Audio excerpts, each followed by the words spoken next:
Ընդունված կարծիք կա, որ Հայաստանում իշխանությունը հնարավոր չէ փոխել ընտրություններով, եւ դա մենք տեսել ենք։ Մինչդեռ դուք ընտրություններից ամիսներ առաջ ձեզ ներկայացնում եք, ձեր թիմն էլ ձեզ ներկայացնում է ապագա վարչապետ։ Դուք մի առիթով ասացիք, որ սոցհարցումների հիման վրա է ձեր համոզմունքը։ Ես ուզում եմ հարցնել, եթե այդուհանդերձ ընտրություններից հետո դուք իշխանություն չվերցրեցիք, համարելու եք արդյոք, որ ընտրությունները կեղծվել են, եւ այդ դեպքում ունեք արդյոք պլան B, թե վերցնելու եք ձեր մանդատները եւ Նիկոլ Փաշինյանի մոտ ընդդիմություն եք աշխատելու, եւ նաեւ դուք տեսնում եք, որ հող են նախապատրաստում իշխանությունները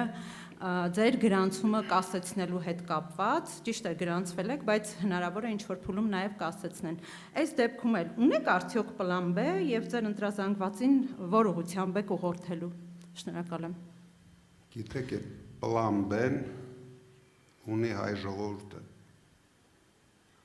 Այսինքն ես ինչ պետք է անեմ մենակ, դրա համար հաստատ հայ ժողովուրդը ունի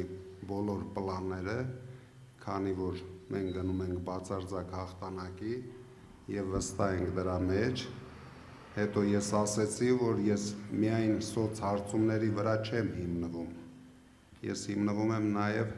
Փաշինյանի բացարձակ ցածր ռեյտինգի վրա, ինչը որ երևի դուք ինձնից լավ եք տեսնում։ Դրա համար մենք անում ենք հիմա առաջին քայլը։ Մենք գնում ենք ընտրությունների օրինական ճանապարհով,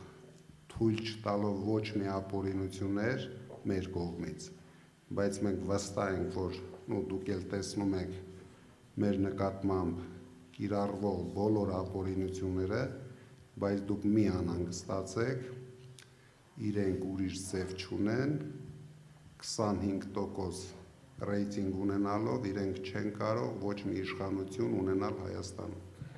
Իսկ ընտրություններից հետո եթե չլինեք իշխանություն, ո՞րն է լինելու ձեր պլան B-ն։ Վերցնելու եք մանդատները, հստակ ասեք։ Ընտրությունից հետո ես լինելու եմ վարչապետ։ Եկեք